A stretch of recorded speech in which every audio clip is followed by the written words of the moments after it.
네, 안녕하십니까. 김광수 소장입니다. 2016년 2월 세 번째 동영상 촬영을 시작하겠습니다. 세 번째 동영상 주제는 이란 핵 문제 타결과 경제제재 해제입니다. 이미 그 2015-16 송구영신 인사 말씀 동영상을 보신 분들은 아시겠지만 이 송구영신 동영상에서 국제적으로 2015년 한 해 국제적으로 중요한 사건 가운데 하나로 이란 핵협상 타결을 거론한 바가 있습니다. 아마 대다수 분들은 그 이란 핵협상 타결을 2015년에 큰 국제적 사건으로 거론한 것에 대해서 그냥 생각 없이 지나쳤을 가능성이 매우 높습니다. 대다수 분들은 뭐 중동 문제가 항상 그렇고 그런 거니까 북한 문제처럼 계속 문제가 돌고 도는 그런 상황이 지속되어 왔으니까 이런 핵협상 타결과 그와 연계된 경제제재 해제 문제에 대해서 관심도 없었을 뿐만 아니라 그것이 의미하고 정치적으로나 경제적으로 의미하는 바가 뭔지에 대해서 그렇게 깊이 있게 생각하신 분들은 아마 거의 없었을 겁니다.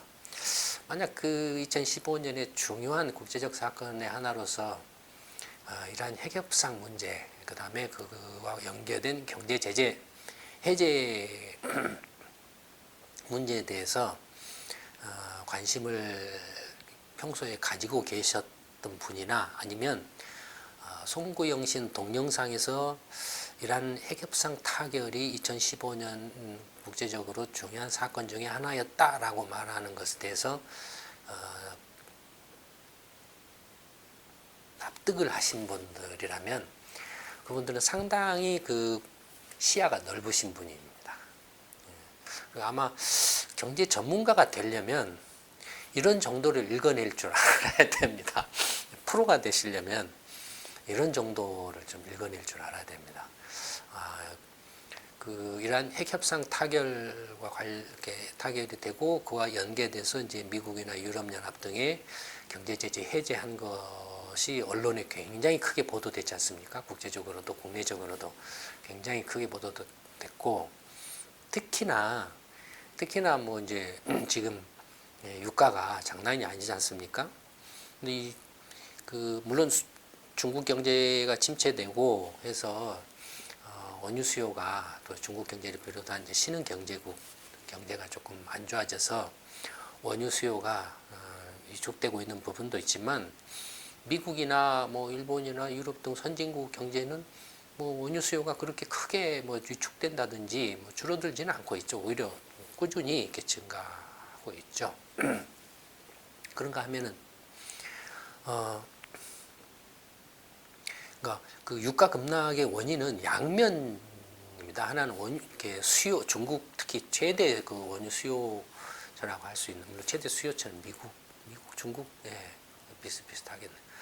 하여튼 이렇게 세계 1, 2위 경제 대국들이 원유 수입을 가장 많이 하고 있기 때문에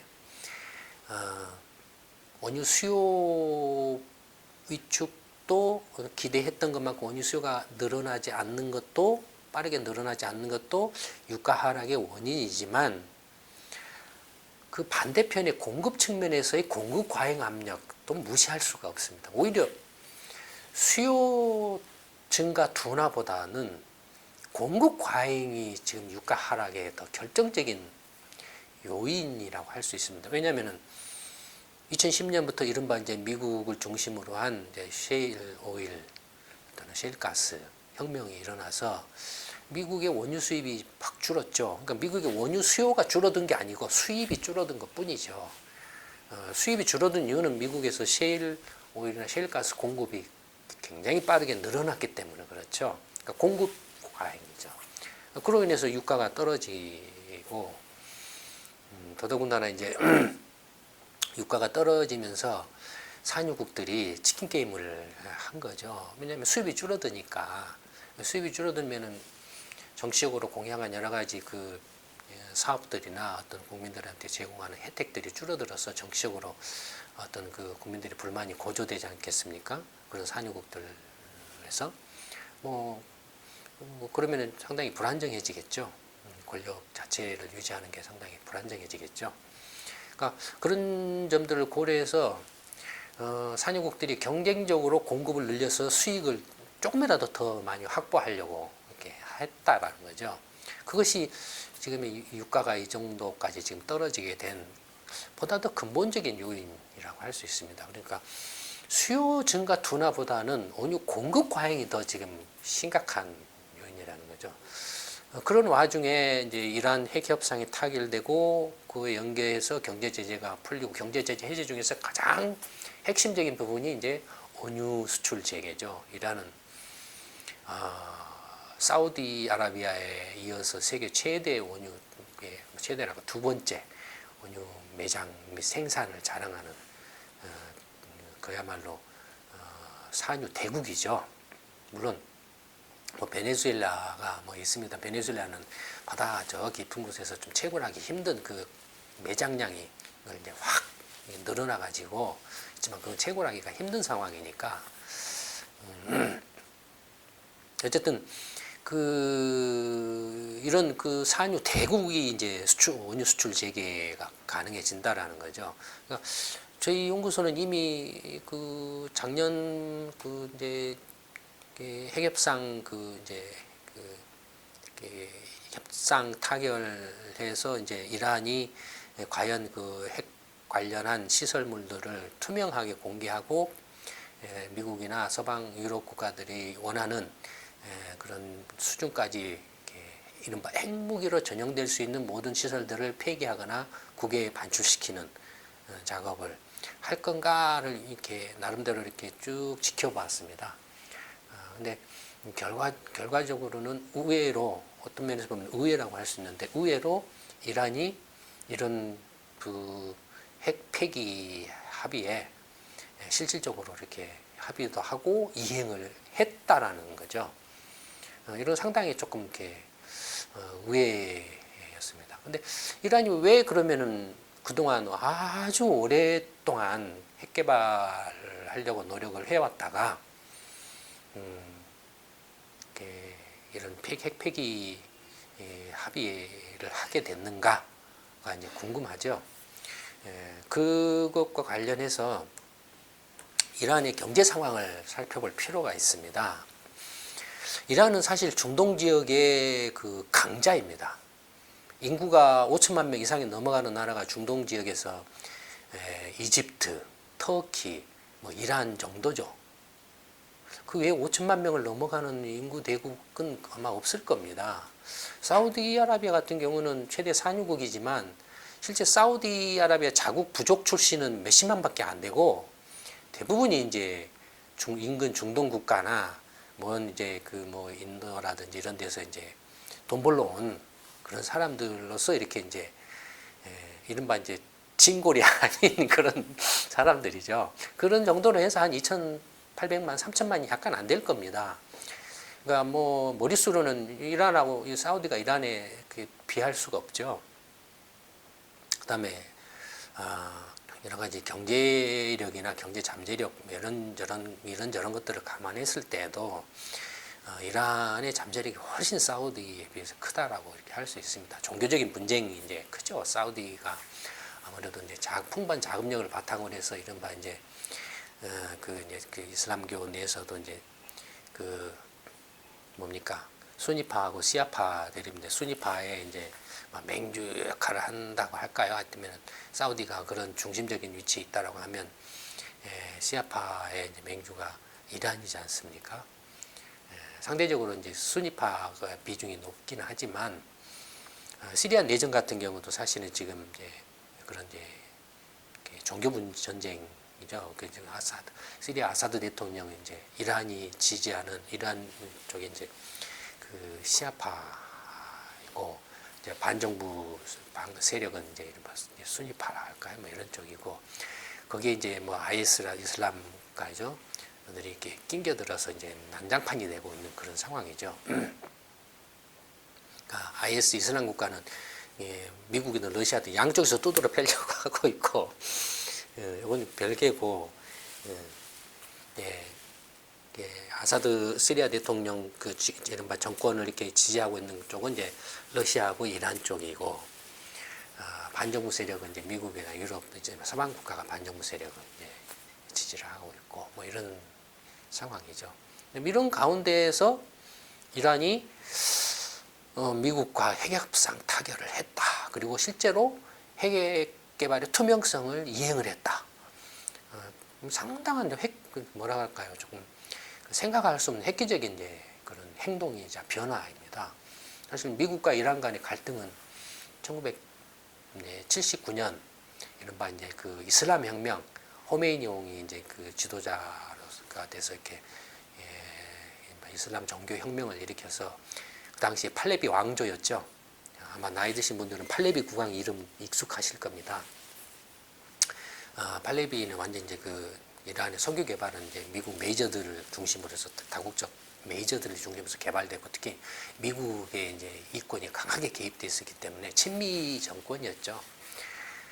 친미 정권이었고 일종 어떻게 보면은 친미 꼭두각시 정권에 가깝다라고 이렇게 해도 과언이 아닐 정도 그런 평가를 받았었죠. 근데 어쨌든 79년에 이제 그 호메이니용이 이제 주도하는 그 이슬람 혁명이 성공을 해서 팔레비 왕이 도망을 갔어요. 도망을 가서 이제 미국 이렇게 처음에는 미국으로 바로 안 가고 어디로 갔더라 뭐 이렇게 프랑스 파리로 갔던가 뭐 이집트로 갔다가 어디로 갔다가 해서 미국으로 갔어요. 그래서 이제 그 이란에서 이제 팔레비 국왕을 이제 그 이란으로 다시 보내라 미국이 보내라 이렇게 했는데 미국이 이제 그걸 거절을 하니까 격분을 한 이제 뭐 이란의 뭐 이렇게 일부 이제 그 종교 과격한 사람들이나 대학생들이 미국 대사관을 습격을 하죠. 그래서 미국 대사관을 파괴를 합니다. 그러므로 그렇게 됨으로 해서 이제 미국과 이란 이제 간에 이제 본격적인 갈등이 이제 시작됩니다. 호메이니 종교 개혁이 일어나서 이슬람 국가는 왕정 국가에서 팔레비 왕조에 있으니까 왕정 국가에 있습니까? 사우디도 지금 왕정 국가죠. 왕정 국가에서 이제 이슬람 종교 국가로 바뀝니다. 그러니까 뭐 어느 쪽도 사실 좀 그렇죠. 종교 지금은 세상이 어느 세상인데 좀 뭐 이렇게 막 이렇게 이슬람 종교 신자들한테는 좀 기분 나쁜 그 소리로 들릴지 모르겠지만 조금 이렇게 시대에 맞지 않지 않느냐라는 느낌이 있습니다. 어쨌든 간에 뭐 그건 이란 국민들의 선택이니까 뭐 어쩔 수가 없죠. 역사적으로 뭐 이렇게 종교가 국가를 지배했던 때는 중세 시대 특히 중세 시대였고 이후에 이제 뭐 나라에 따라서 이렇게 종교를 앞에 세워서 이제 절대 왕정이 종교를 이렇게 앞세워서 이렇게 이용하는 그런 시대도 있었고 했는데 어느 시대든 간에 종교가 권력을 잡게 되면은 어수선하고 혼란스러웠죠. 전쟁이 뭐 일어나고 이렇게 일반 국민들이라 할까요, 일반 신자들이라 할까요, 삶은 엉망이 되는 그런 세상이 이제 이렇게 바뀌었는데 나라를 경영하는 게 단순히 종교적인 어떤 도덕성이나 가치관으로 이런 그 첨단화되고 글로벌화되고 전문화된 나라를 경영하기는 힘들겠죠. 근데 어쨌든 뭐 이란이 그런 선택을 했으니까 그래서 이제 쭉 해왔는데 뭐 이런저런 이제 그 미국과 이란 간의 이제 갈등이 계속 이제 티각티각하면서 레이건 정부 때 이제 경제 제재가 하고 그건 이제 클린턴 정부 때 이제 모든 미국 기업들이나 미국민들은 이란에 대해서 투자하면 안 된다 뭐 이런 식으로까지 가고 그러다가 이제 부시 정부 때 그걸 다시 연장 막 하다가 2010년 오바마 정부 때인가 부시 정부 때인가는 이제 1차 제재가 그게 1차 제재죠. 일단 미국 기업이나 미국 국민들은 이란과 어떠한 경제적 외교적 이렇게 교류를 해도 안 된다라고 이렇게 딱 이렇게 금지를 했고 2차 교류는 그 미국 국민들을 넘어서서 이란과 교류하는 다른 나라의 기업이나 국민들이 있다라면 그 기업과 그 사람은 미국 기업이나 미국과의 어떠한 그 교류나 경제 거래라든지 어떠한 그 거래나 어떤 입국이나 이런 것조차도 할 수 없다라는 2차 제재를 가하죠. 깡패 같은 제재죠. 어떻게 합니까? 근데 뭐 미국 가고 싶고 미국에서 사업하고 싶고 그다음에 미국 눈치를 안 볼 수 없는 세상인데 실질적으로 이제 이란은 완전히 경제적으로 봉쇄를 해버린 거죠. 2010년부터 이제 봉쇄가 그러니까 2010년 11년 이 무렵에서 이제 그게 실질적으로 이제 발효된 게 2012년부터 본격적으로 발효가 됩니다. 그래서 이제 2차 제재까지가 발효가 됐는데 그것이 아주 강력했어요. 이란 경제한테 아주 굉장한 타격을 주었습니다. 이 굉장한 타격으로 인해서 심지어는 이 종교 국가라도 알라신의 그 가호에 의해서 내가 없고 이렇게 먹고 살기 힘들고 뭐 해도 버티면 된다. 모두가 가난하게 그냥 허리도 절라면 살면 된다. 라고 하는 것조차도 유지하기가 힘들 정도로 그래서 선거를 했는데 그 강경파가 져버렸잖아요. 온건파한테. 지금의 이란 대통령은 온건파에 속하잖아요. 이 온건파가 딱 와서 이제 경제가 이렇게 엉망진창이 되고 이란 국민들이 그냥 지금 정권에 대해서 어떻게 해서든지 지금 먹고 살 수 있는 길을 최소한의 길이라도 만들어라 이렇게 압력이 막 어마어마하니까 그걸 이제 이기지 못하고 미국하고 이제 문제 해결 핵폐기 협상 타결을 한 거죠. 그러니까 그런 겁니다. 예를 들어서 이제 이란의 인구는 현재 지금 한 8천만 명 가까이 됩니다. 근데 이란의 그 경제 성장률을 보면은 2001년은 뭡니까? 9.11 테러가 일어날 때죠. 뭐 어쨌든 간에 그 등락을 했어도 그 동안에는 2007년 이제 미국발 2008년 글로벌 금융위기 날 때까지는 전에는 뭐 한 그 연평균 한 6% 정도로 왔다 갔다 하면서 상당한 나름대로의 성장을 유지를 해왔다 이거예요. 금융위기 날 때 축 줄었다가 한 3% 절반으로 줄었다가 이제 2011년, 12년 이제 경제 제재가 그 본격적으로 이제 강화되고, 그러니까 그 경제 제재가 본격적으로 2012년에 이제 이렇게 강화된 배경은 2010년부터 이제 이란이 진짜로 핵무기를 만드네라는 정도까지 이제 막 말이 왔다 이거예요. 진짜인지 어쩐지는 모르지만 막 이제 이스라엘이 막 그렇게 하고 또 미국 강경파나 뭐 이런 쪽에서 이제 또 미국 국방성이나 이런 데서 이제 이란이 뭐 이렇게 전응축 우라늄을 가지고 이제 고능축으로 가고 그 이제 뭐 이렇게 원자폭탄 원료로 이렇게 농축을 해서 이제 만들어가는 이른바 이제 이렇게 그런 것들을 이제 계속 이렇게 늘려가는데 그것이 이제 2010년 무렵에는 상당히 이제 원자폭탄을 이렇게 핵무기를 만들 수 있을 정도까지 지금 이란의 핵 개발이 진행이 됐다라는 식으로 이제 계속 이야기가 나오죠. 이제 IAEA 국제 그 원자력 기구 뭐 이런 데를 중심으로 해서 막 이거 국제 원자력 기구라도 미국의 입김이 절대적으로 작용을 하는 기구죠.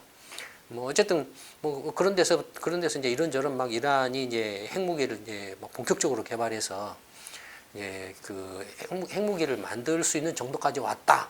그래서 이제 이스라엘이 단독으로 이란을 공습을 할 것이다. 핵시설을 뭐 이런 뉴스들이 막 나오기 시작 2010년부터 미국 정부도 이제 계속 이제 그런 식으로 이제 밀당을 하죠. 밀고 땡기고 하는 식으로 하죠. 그런데 그 와중에서 이제 서로 간에 이제 계속 이제 협상의 물꼬를 틀려고 이제 노력을 하죠. 노력을 하다가 2012년에 이제 확 경제 제재가 강화되면서 이란의 경제 성장률이 보신 것처럼 2012년에 마이너스 6%까지 확 떨어져 버려요. 확 떨어져요. 2013년에도 마이너스 계속. 그러니까 버티지를 이제 못한 거죠. 못하진 거죠. 그래서 이제 이런 압력 때문에 2014년에 그러니까 2014년 선거, 그러니까 2015년인가 14년 선거에서 져버려요. 강경파가. 이란 국내 선거에서. 그래서 이제 온건파 대통령이 나와서 이제 본격적으로 미국하고 핵 문제 관련한 타결을 위한 협상들을 2015년, 2014년 말부터 시작해가지고 이제 2015년 7월에 이제 서로 이렇게 합의에 서명을 합니다. 합의에 서명을 하고 6개월 동안에 이제 이란이 미국이나 IAEA나 유럽 서방 진영 국가가 요구하는 수준까지 핵 무기와 연결될 수 있는 모든 핵 관련 시설을 폐기하거나 국외 반출시키고 그런 프로그램들을 다 축소하고 투명성을 이렇게 확보하고 그래서 철저히 검증을 받는. 그래서 IAEA가 계속 이제 이란에 가서 그런 것들을 조사를 하고 사찰을 하고 폐기도 하고 뭐 밖으로 내보내고 이런 작업을 계속 해온 거죠. 그래서 그렇게 하다가 지난 1월 달에 이제 IAEA가 이란이 공식적으로 2015년 7월에 합의한 합의 내용에 따라서 핵 개발과 관련된 모든 프로그램을 약속을 이행을 했다라고 선언을 딱 합니다. 이란이 먼저 합의안의 내용 뭐냐면 이란이 먼저 핵 관련 시설들을 모두 폐기하거나 투명성을 이렇게 준수를 하면 그 다음 곧바로 미국과 서방 국가들이 이란에 대한 경제 제재를 해제하겠다라는 거였거든요. 그러니까 IAEA가 공식적으로 그걸 딱 이란의 핵 시설들을 전부 공식적으로 폐기를 했다라고 이렇게 확인 선언한 순간 바로 이제 미국하고 유럽연합이 이란에 대한 경제 제재 해제를 선언한 거죠. 1월 달에. 그렇게 이제 된 겁니다.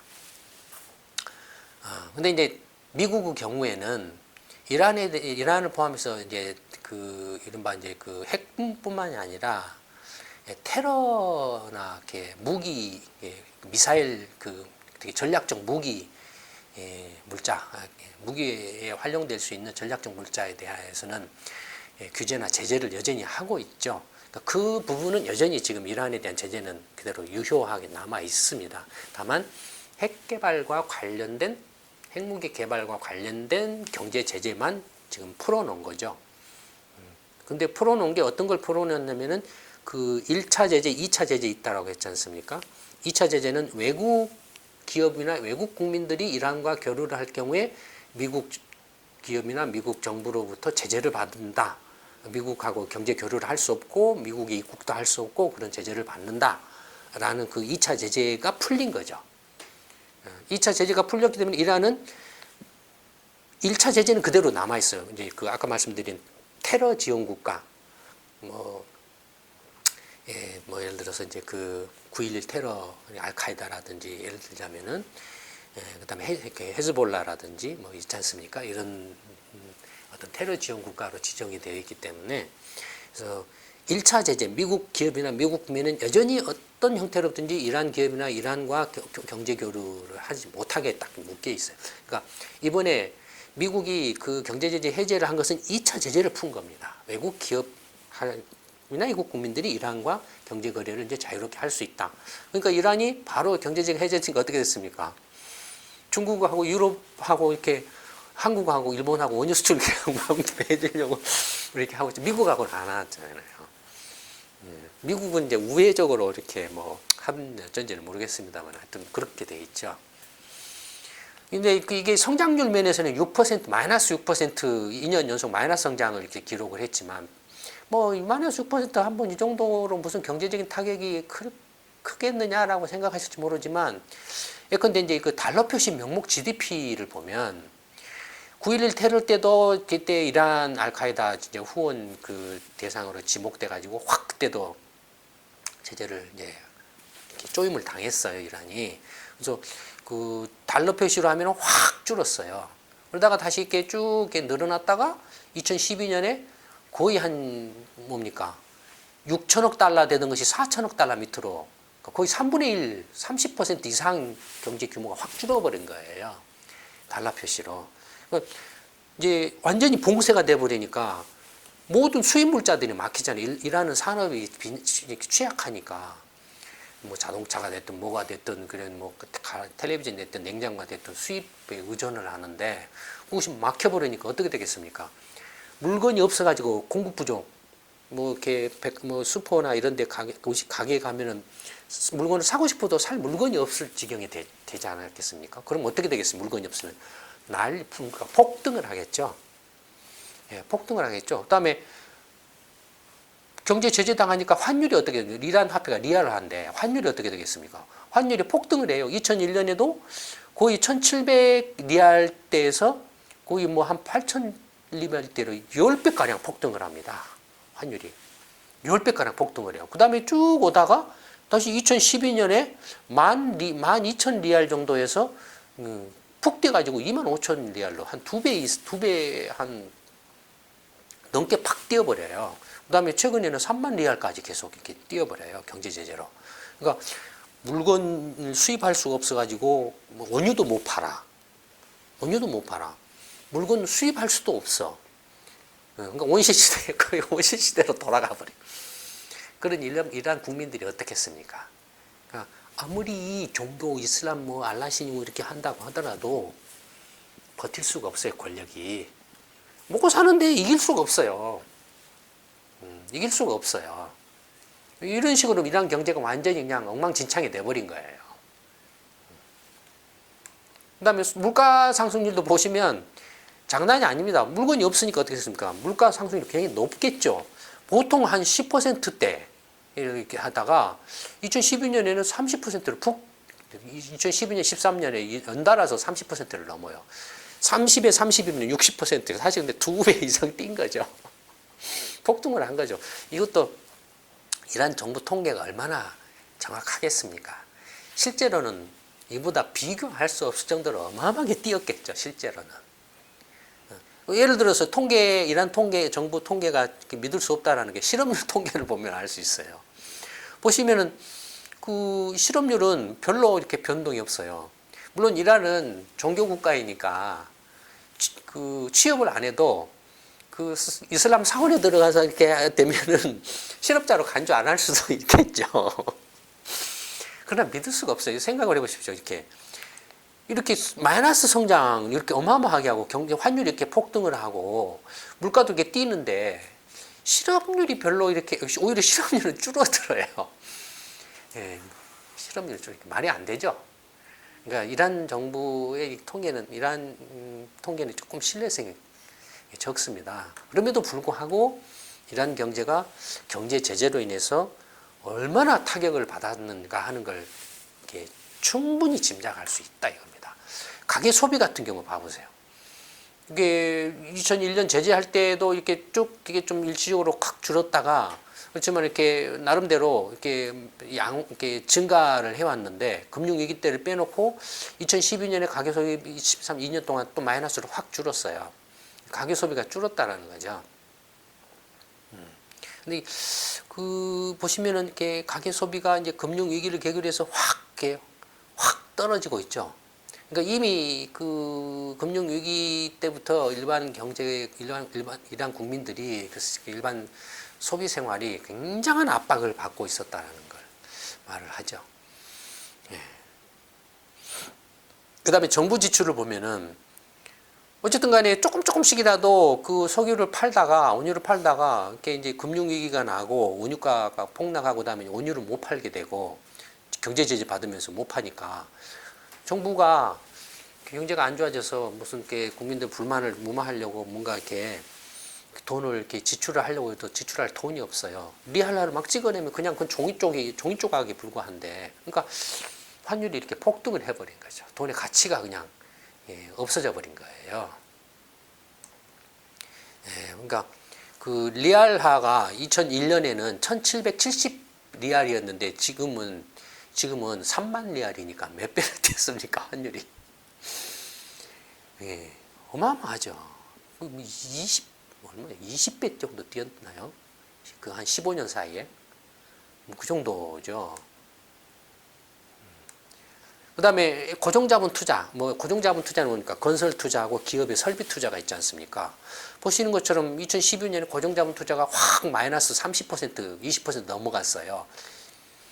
이렇게 기업이 투자가 확 줄었는데 실업률은 오히려 줄었다? 이렇게 안 맞죠.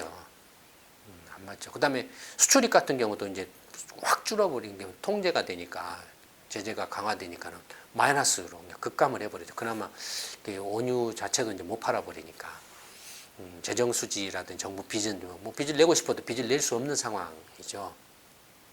이란 경제가 이렇게 타격을 확 받아버리니까 아무리 이렇게 뭐 하느님이든 부처님이든 예수님이든 뭐 알라신이든 관계없이 먹고 사는 데는 이길 수가 없어요. 이길 수가 없어요.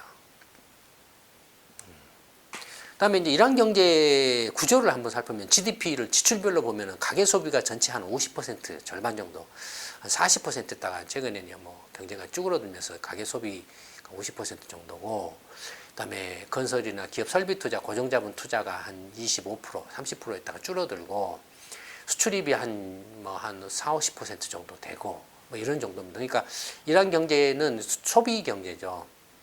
소비 경제죠.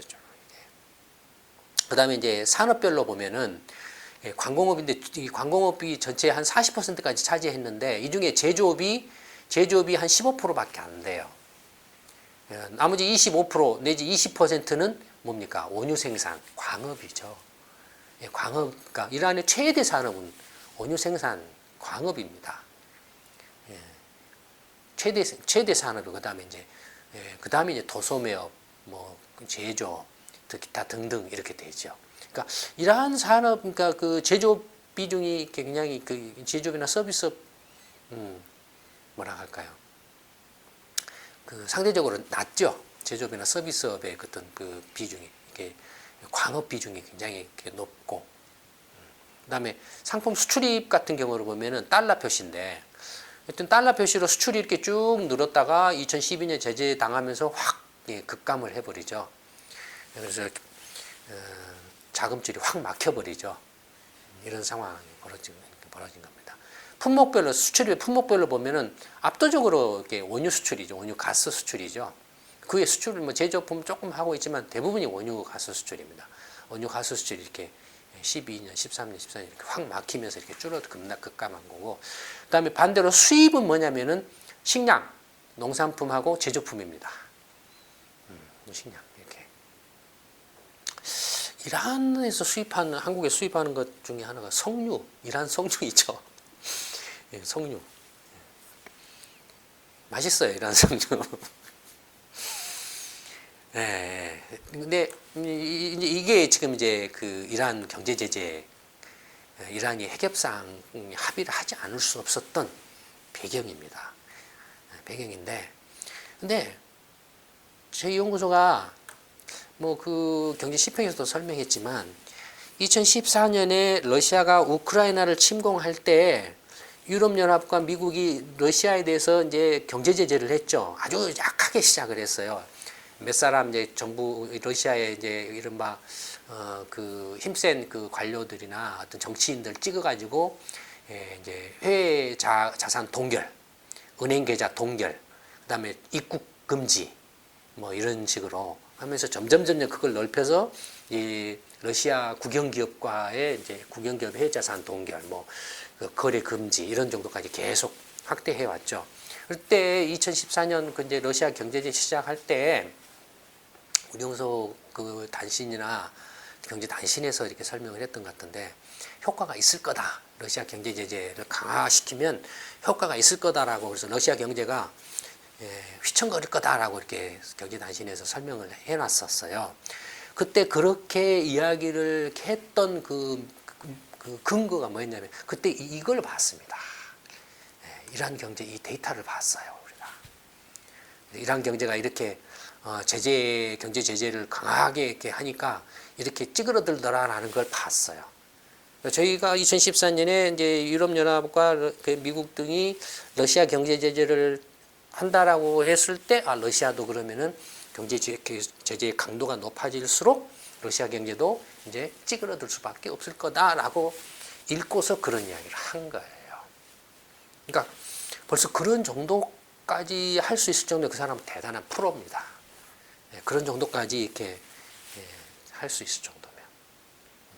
그러니까 러시아 경제도 어떻습니까? 지금 완전히 불황이죠. 계속 지금 마이너스 이렇게 계속 물론 이제 유가 급락이 또 이렇게 말할 수 없는 굉장한 타격을 주었지만 유가 급락이 아니었다고 해도 러시아 경제가 심각한 타격을 받았을 가능성이 굉장히 높았다. 실제로 그 여러 가지 그 유가 급락 전의 데이터나 자료를 봐도 러시아 경제가 이렇게 빠르게 위축되고 있는 모습들을 보였습니다. 이상이 이제 그 세 번째 동영상의 내용이었습니다.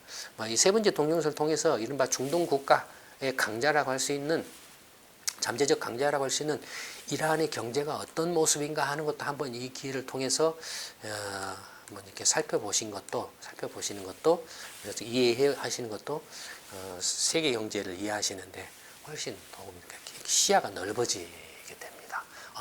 중동 국가의 경제가 저렇구나라는 걸 한번 이렇게 체험을 하시는 계기가 된 거죠. 세 번째 동영상은 이걸로 마치도록 하겠습니다. 감사합니다.